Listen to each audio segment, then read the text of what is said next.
Stormfront, Chapter 15. As it turned out, Linda Randall had a darn good reason for skipping on our appointment Saturday night. Linda Randall was dead.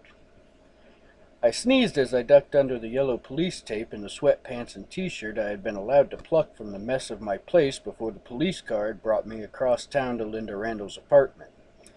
And cowboy boots. Mister had dragged one of my sneakers off, and I hadn't had time to find it, so I wore what I had. Freaking cat.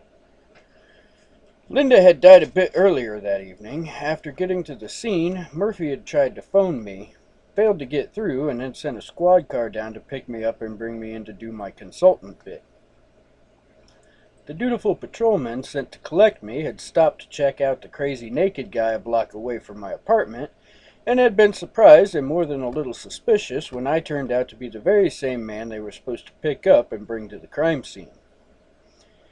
Dear Susan had come to my rescue, explaining away what had happened as just one of those things, tee-hee, and assuring the officers that she was all right and would be fine to drive home. She got a little pale around the edges when she saw once more the ruins of my apartment and the enormous dent the demon had put in the side of her car, but she made a bold face of it and eventually left the scene with that. I have a story to write, gleam in her eye. She stopped and gave me a kiss on the cheek on her way out and whispered, "Not bad, Harry," in my ear. Then she patted my bare ass and got in her car. I blushed. I don't think the cops noticed it in the rain and the dark. The patrolmen had looked at me askance, but were more than happy to let me go put on some fresh clothes. The only thing I had clean were more sweats and another t-shirt, this one proclaiming in bold letters over the little cartoon graveyard, "Easter has been canceled. They found the body." I put those on and my duster, which had somehow survived the demon attack, and my utterly inappropriate cowboy boots, and then I had gotten in the patrol car and been driven across town. I clipped my little ID card to my coat's lapel and followed the uniform in. One of them led me to Murphy. On the way, I took in little details. There were a lot of people standing around gawking. It was still fairly early, after all. The rain came down in a fine mist and softened the contours of the scene. There were several police cars parked in the apartment building's parking lots, and one on the lawn by the door leading out to the little concrete patio from the apartment in question. Someone had left his bulbs on, and blue lights flashed over the scene in alternating swaths of shadow and cold light. There was a lot of yellow police tape around. And right in the middle of it all was Murphy. She looked terrible, like she hadn't eaten anything that didn't come out of a vending machine or drunk anything but stale coffee since I had seen her last. Her blue eyes were tired and bloodshot, but still sharp. "Dresden," she said as she peered up at me. "You planning on having King Kong climb your hair?" I tried to smile at her. "We still need to cast our screaming damsel. Interested?" Murphy snorted. She snorts really well for someone with such a cute nose. "Come on." She spun on one heel and walked up to the apartment as though she wasn't exhausted and at the end of her rope. The forensics team was already there, so we got some nifty plastic booties to put over our shoes and loose plastic gloves for our hands from an officer standing beside the door. "I tried to call earlier," Murphy said, "but your phone was out of service. Again, Harry." "Bad night for it," I responded, wobbling as I slipped the booties on. "What's the story?" "Another victim," she said. "Same M.O. as Tommy Tom and the Stanton woman." "Jesus," I said. "They're using the storms." "What?" Murphy turned and fixed her eyes on me.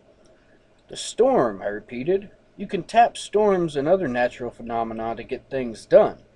All natural fuel for the mojo." "You didn't say anything about that before," Murphy accused. "I hadn't thought of it until tonight." I rubbed at my face. It made sense. Hell's bells, that was how the Shadow Man had been able to do all of that in one night. He'd called the demon and been able to send it after me, as well as appearing in the shadow he'd projected, and he'd been able to kill again. "Have you got an ID on the victim?" I asked. Murphy turned to go inside as she answered. "Linda Randall, chauffeur, age 29. It was a good thing Murphy had turned away. The way my jaw dropped would have told her that I knew the deceased, and she would have all sorts of uncomfortable questions. I stared after Murphy for a second, then hurriedly veiled my expression and followed her inside the apartment. Linda Randall's one-room apartment looked like the trailer of a rock band that did a little besides play concerts, host parties, and fall into a stupor afterwards. Dirty clothes were strewn on one side of the king-size bed. There was a disproportionate amount of clothing that looked as though it had been purchased from Fredericks of Hollywood catalog. Lacy and silky and satiny colors, all bright, designed to attract the eye. There were many candles around the bed, on shelves and dressers, and a night table, most burned halfway down. The drawer on the night table was partly open, revealing a number of personal amusements. Linda Randall had apparently liked her toys.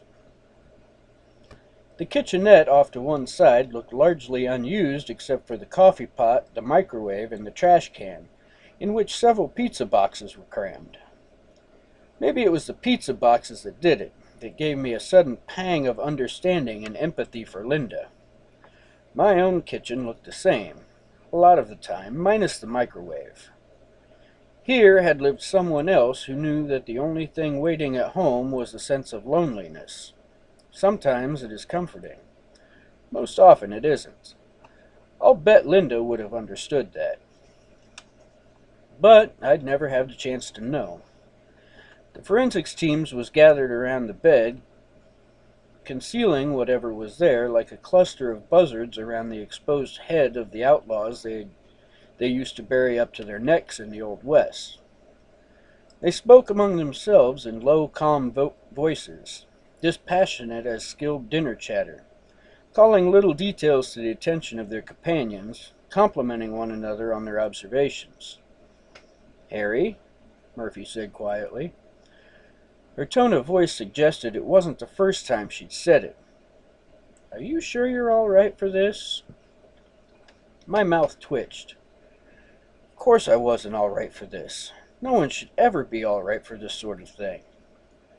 But instead of saying that, I told her, "My head's just aching. Sorry, let's just get it over with."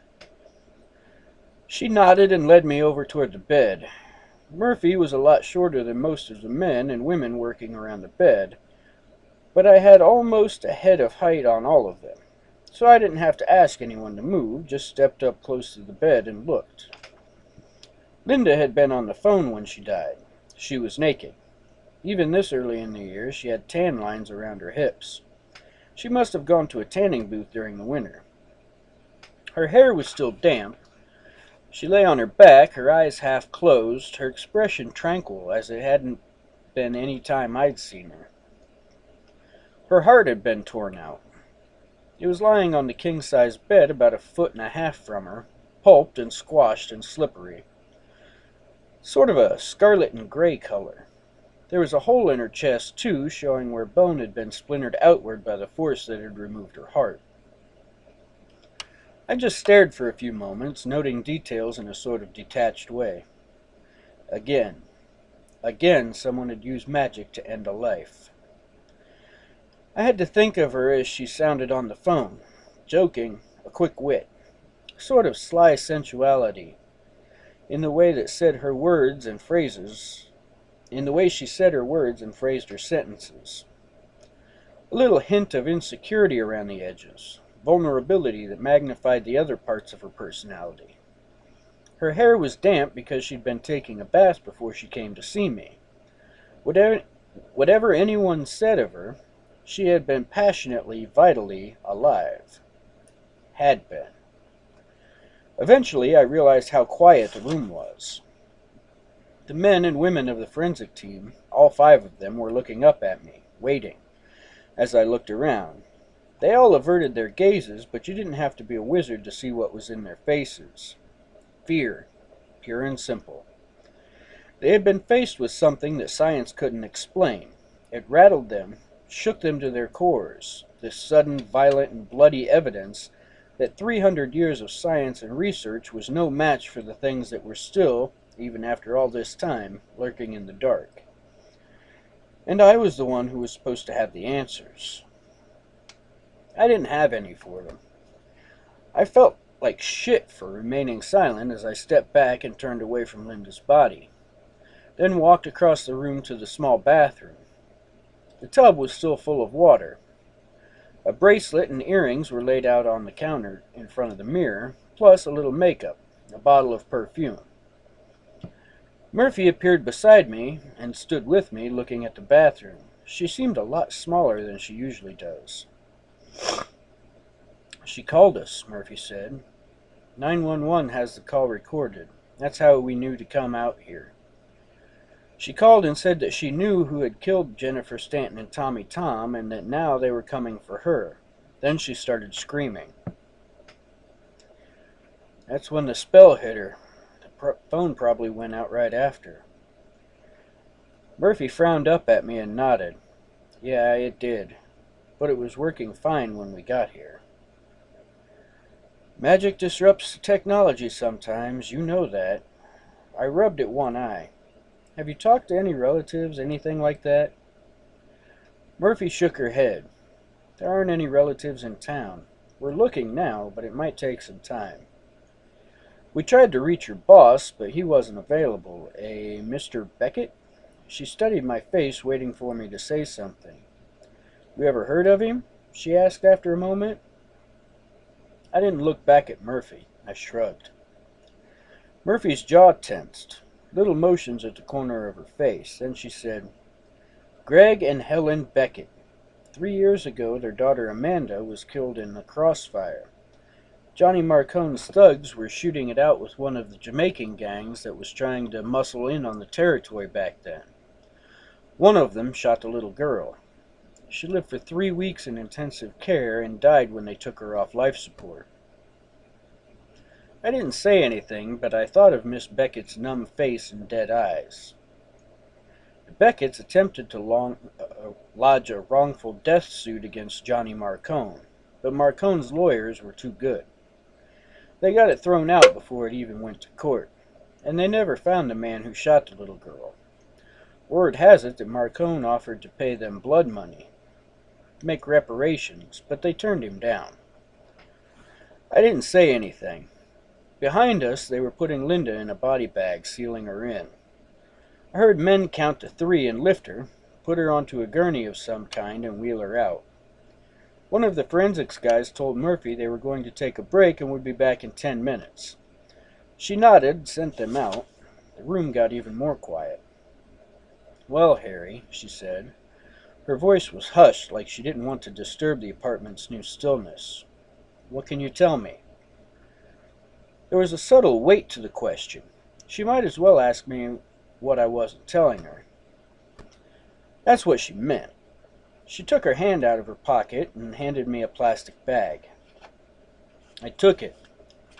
Inside was my business card, the one I'd given to Linda. It was still curled a little where I'd had to palm it. It was also speckled with what I presumed was Linda's blood. I looked at the part of the bag where you write the case number and the identification on the piece of evidence. It was blank. It wasn't on the records. It wasn't official. Yet. Murphy was waiting for my answer. She wanted me to tell her something. I just wasn't sure if she was waiting for me to tell her that a lot of people have my card, and that I didn't know how it had gotten here, or if she wanted me to say how I had known the victim, how I had been involved with her.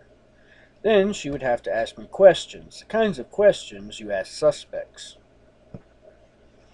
If I tell you, I said, that I was having a psychic premonition, would you take me seriously?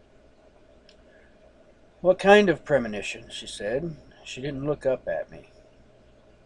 I paused, thinking of my words. I wanted them to be very clear. I sense that this woman will have a police record, probably for possession of narcotics and solicitation. I sense that she used to work at the Velvet Room for Madame Bianca. I sense that she used to be close friends and lovers with Jennifer Stanton. I sense that if she had been approached yesterday and asked about those deaths, that she would have claimed to know nothing. Murphy mulled over my words for a moment. "You know, Dresden," she said, and her voice was tight, cool, furious. "If you'd sensed these things yesterday, or maybe even this morning, it's possible that we could have talked to her. It's possible that we could have found out something from her. It's even possible..." And she turned to me and slammed me against the doorway with one forearm and the weight of her body, suddenly and shockingly hard. "It's even possible," she snarled, "that she'd still be alive." She stared at my face, and she didn't look at all like the cutesy cheerleader now. She looked like a mother wolf standing over the body of one of her cubs and getting ready to make someone pay for it. This time, I was the one to look away. "A lot of people have my card," I said. "I put them up all over the place. I don't know how she got it." "God damn it, Dresden," she said. She stepped back from me and walked away, toward the blood-stained sheets. "You're holding out on me, I know you are. I can get a warrant for your arrest. I can have you brought in for questioning." She turned back to me. "Someone's killed 3 people already. It's my job to stop them. It's what I do." I didn't say anything. I could smell the soap and shampoo from Linda Randall's bath. "Don't make me choose, Harry," her voice softened, if not her eyes or her face. "Please." I thought about it. I could bring everything to her. That's what she was asking. Not half of the story, not part of the information. She wanted it all. She wanted all of the pieces in front of her so she could puzzle them together and bring the bad guys in. She didn't want to work the puzzle knowing that I was keeping some of the pieces in my pocket. What could it hurt? Linda Randall had called me earlier that evening. She had planned on coming to me to talk to me. She was going to give me some information, and someone had shut her up before she could. I saw 2 problems with telling Murphy that. One, she would start thinking like a cop. It would not be hard to find out that Linda wasn't exactly a high-fidelity piece of equipment, that she had numerous lovers on both sides of the fence. What if she and I were closer than I was admitting? What if I'd used magic to kill her lovers in a fit of jealous rage, and then waited for another storm to kill her too? It sounded plausible, workable, a crime of passion. Murphy had to know that the DA would have a hell of a time proving magic as a murder weapon. But if it had been a gun instead, it would have flown. The second problem, and the one that worried me a lot more, was that there were already 3 people dead, and if I hadn't gotten lucky and creative, there would have been 2 more dead people back at my apartment. I still didn't know who the bad guy was.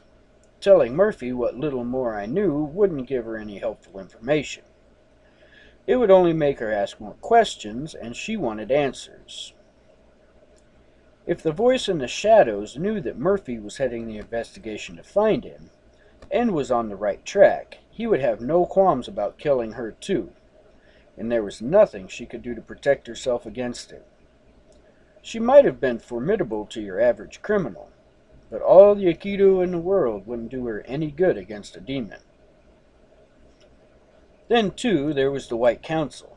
Men like Morgan and his superiors, secure in their own power, arrogant and considering themselves above authority of any laws but their own, wouldn't hesitate to remove one police lieutenant who had discovered the secret world of the White Council. I looked at the blood-stained sheets and thought of Linda's corpse. I thought of Murphy's office and what it would look like with her sprawled on the floor, her heart torn from her chest and her throat torn out by some creeping thing from beyond. "Sorry, Murph," I said. My voice came out in a rasping whisper. "I wish I could help you. I don't know anything useful." I didn't try to look up at her, and I didn't try to hide that I was lying. I sensed more than saw the hardening around her eyes, the little lines of hurt and anger. I'm not sure if a tear fell, or if she just raised a hand to brush back some of her hair. Then she turned to the front door and shouted, "Carmichael, get your ass in here!" Carmichael looked equally as slobbish as he had a few days ago, as though the passage of time hadn't changed him. Certainly hadn't changed his jacket, only the food stains on his tie and the particular pattern of rumplement to his hair. There had to be something comforting, I reflected, in that kind of stability.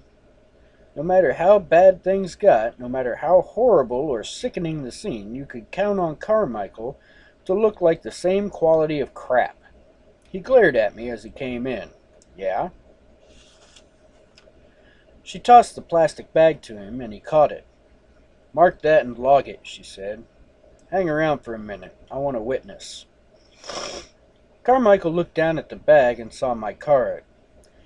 His beady eyes widened. He looked back up at me, and I saw the shifting gears in his head, reclassifying me from annoying ally to suspect. "Mr. Dresden," Murphy said. She kept her tone frosty and polite. "There are some questions we'd like to ask you. Do you think you could come down to the station and make a statement?" Questions to be asked. The White Council would convene and execute me in little more than 30 hours. I didn't have time for questions. "I'm sorry, Lieutenant. I've got to comb my hair tonight." "Tomorrow morning, then," she said. "We'll see," I said. "If you aren't there in the morning," Murphy said, "I'm going to ask for a warrant. We'll come and find you, and by God, Harry, I'll get some answers to this." "Suit yourself," I told her, and I started for the door. Carmichael took a step forward and stood in my way. I stopped and looked at him, and he kept his eyes focused on the center of my chest. "If I'm not under arrest," I told her, "then I presume I'm free to go?" "Let him go, Ron," Murphy said. Her tone of voice was disgusted, but I could hear the hurt underneath it. "I'll talk to you again soon, Mr. Dresden." She stepped closer and said in a perfectly even tone, "And if it turns out that you're the one behind all this, rest assured, whatever you can do and whatever you can pull, I will find you and I will bring you down. Do you understand me?" I did understand, really. I understood the pressure she was under, her frustration, her anger, and her determination to stop the killing from happening again. If I was some kind of hero from a romance novel, I'd have said something brief and eloquent and heartening, but I'm just me, so I said, "I do understand, Karen." Carmichael stepped out of my way, and I walked away from Murphy, who I couldn't talk to, and from Linda, who I couldn't protect, my head aching, weary to my bones, and feeling like a total piece of shit. End of chapter 15.